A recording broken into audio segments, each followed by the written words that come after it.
مسئلہ نمبر 27، قربانی کی کھال کو قصائی کو اجرت میں دینا جائز نہیں ہے۔ اگر کسی کی قربانی کی کھال گم ہو گئی تو اب بہتر ہے کہ اس کی قیمت صدقہ کر دے، لیکن اگر کوئی حیثیت نہ ہونے کی وجہ سے صدقہ نہ کر سکا تو اس سے قربانی پر کوئی فرق نہیں پڑے گا۔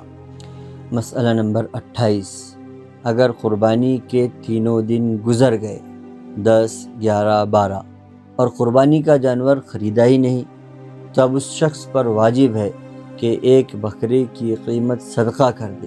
لیکن اگر کسی نے جانور تو خریدا تھا لیکن کسی وجہ سے قربانی نہیں کر سکا تو اب اس پر اس جانور کو بعینہ ہی صدقہ کرنا واجب ہو جائے گا۔ مسئلہ نمبر 29، اگر کسی کو ثواب پہنچانے کے لیے قربانی کر رہا ہے تو اس کا گوشت خود بھی کھا سکتا ہے، دوسروں کو بھی کھلا سکتا ہے۔ مسئلہ نمبر 30، اگر کسی شخص کی طرف سے اس کی اجازت کے بغیر قربانی کر دی تو قربانی نہیں ہوگی۔ اگر بڑے جانور میں 7 لوگ شریک تھے اور ان شریکوں میں سے ایک آدمی نے اس میں کسی شخص کو شریک کیا اس کی اجازت کے بغیر، یعنی اسے اجازت نہیں لی، اسے اطلاع نہیں ہے اور کسی کو شریک کر لیا، تو 7 میں سے کسی کی قربانی بھی ادا نہیں ہوگی۔ مسئلہ نمبر 31، قربانی کا گوشت غیر مسلم بھائیوں کو بھی دے سکتے ہیں، البتہ قربانی کا گوشت کسی کو اجرت میں نہیں دے سکتے۔ مسئلہ نمبر 32، گابن یعنی حاملہ جانور کی قربانی بھی جائز ہے۔ اگر قربانی کرنے کے بعد بچہ زندہ نکل آیا تو اس کو بھی ذبح کر دے اور اس کو کسی کو صدقہ کر دیا جائے۔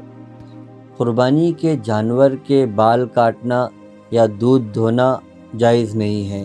اگر کسی نے جانور متعین کرنے کے بعد قربانی کے جانور کا دودھ نکالا تو اس دودھ کو صدقہ کر دے، اگر استعمال کر لیا تو اس کی رقم صدقہ کر دے۔ مسئلہ نمبر 33، جس شخص پر قربانی واجب ہو اس کے لیے مستحب ہے کہ وہ 1 ذی الحجہ سے لے کر قربانی ہونے تک اپنے جسم کے بال، ناخن وغیرہ نہ کاٹے، یہ صرف مستحب ہے۔ مسئلہ نمبر 34، قربانی کا گوشت 3 دن سے زیادہ بھی رکھ سکتے ہیں اور استعمال کر سکتے ہیں۔ مسئلہ نمبر 35، جانور ذبح کرنے کے لیے چھری بہت زیادہ تیز ہونی چاہیے تاکہ جانور کو تکلیف نہ ہو۔ مسئلہ نمبر 36، خصی جانور کی قربانی زیادہ افضل ہے کیونکہ اس میں دوسرے جانوروں کی بنسبت اچھا اور بہتر گوشت ہوتا ہے۔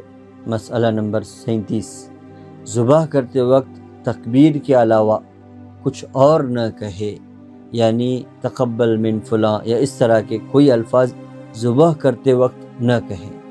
مسئلہ نمبر 38، اگر کسی نے قربانی کی منت مانی کہ اگر وہ کام ہو جائے تو قربانی کروں گا، اب وہ کام ہو جائے تو اس پر قربانی واجب ہوگی، لیکن وہ شخص اس گوشت میں سے کچھ خود نہیں کھا سکتا بلکہ سارا کا سارا صدقہ کرنا واجب ہوگا۔ مسئلہ نمبر 39، اگر کسی شخص کی ساری آمدنی یا اکثر آمدنی حرام ہو تو ایسے شخص کو قربانی کے حصے میں شامل نہیں کرنا چاہیے۔ اگر کسی نے ایسے شخص کو شامل کر لیا تو 7 میں سے کسی کی بھی قربانی نہیں ہوگی۔